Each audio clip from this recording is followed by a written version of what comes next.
इतना historic milestone create करने की जरूरत नहीं है। सच ये है कि कल के नतीजों के लिए, फैसले के लिए पांचों राज्यों की जनता को बहुत बहुत बधाई।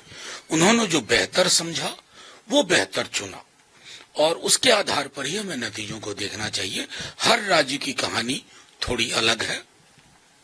एक सामूहिक चिंता का विषय जो इन चुनावों से निकल करके थोड़ा आया है लोकतंत्र के लिए, उसके लिए बीजेपी और बीजेपी की टॉप लीडरशिप को भी सोचना चाहिए। चाहे असम हो या बंगाल हो, जिस तरह की जुबान बोली गई, मैं कल पूरे दिन देख रहा था। जो वहां के कद्दावर नेता हैं, जो पहले कांग्रेस में थे, बाद में टीएमसी में गए, अभी बीजेपी में हैं, उन्होंने खुले तौर पे मुस्लिम बूथ, हिंदू बूथ, मुस्लिम इलाका, हिंदू इलाका, मुस्लिम वोटर, हिंदू वोटर, ये जुबान बड़ा से बड़ा कम्युनल आदमी भी पार्टीशन के वक्त में भी बोलने से परहेज करता था, क्योंकि ये टेरिटोरियल पार्टीशन से ज्यादा जो मेंटल पार्टीशन होता है, जो जहन का पार्टीशन होता है, उसको भरना, उसको मलहम लगाना मुश्किल हो जाता है।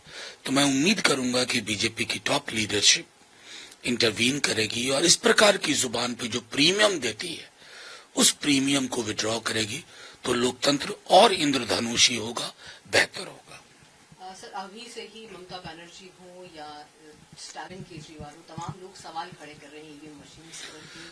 देखिए, इसको थोड़ा एक बड़े परिप्रेक्ष्य में मैं देखता हूं, मेरी लीडरशिप भी देखती है। चुनाव में लेवल प्लेइंग फील्ड बेहद आवश्यक है, बराबरी। वो बराबरी कहां रही? एक तरफ सत्ता, साधन, संसाधन, संस्थान, और दूसरी तरफ इन सब से महरूम अदना सा विपक्ष।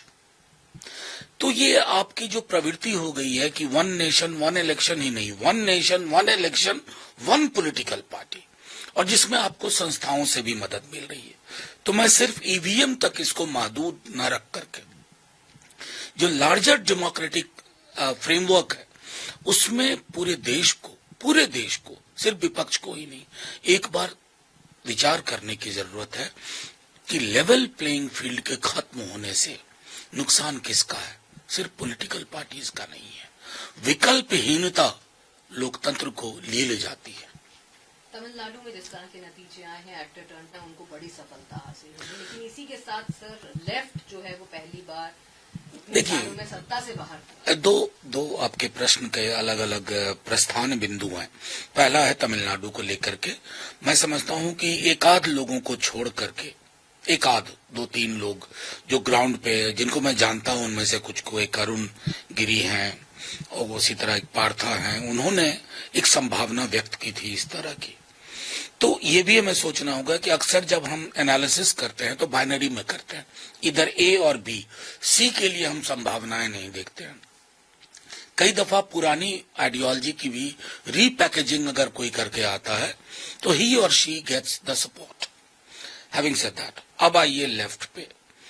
मैं सुन रहा हूं काफी टीवी कमेंटेटर, जिनमें से अधिकांश लोगों ने शायद लेफ्ट को पढ़ा ना होगा विस्तार में, शायद मार्क्स, लेनिन, स्टालिन, ट्रॉट्स्की नाम के अलावा उनके पास कोई और पुख्ता जानकारी नहीं होगी, तो वो ऑबिचुअरी लिख रहे हैं।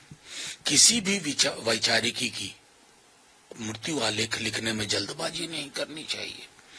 बीजेपी 2 सीट पे आ गई थी, 2 सीट, सरकार तो छोड़िए, 2 सीट, आज कहां है?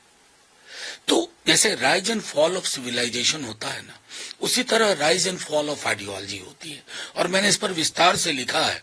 मैं चाहता था कि लोगों को ये बताऊं कि लेफ्ट सिर्फ लेफ्ट पॉलिटिकल पार्टीज में नहीं है, कई राइट विंग पॉलिटिकल पार्टीज के एजेंडे में लेफ्ट का एजेंडा है।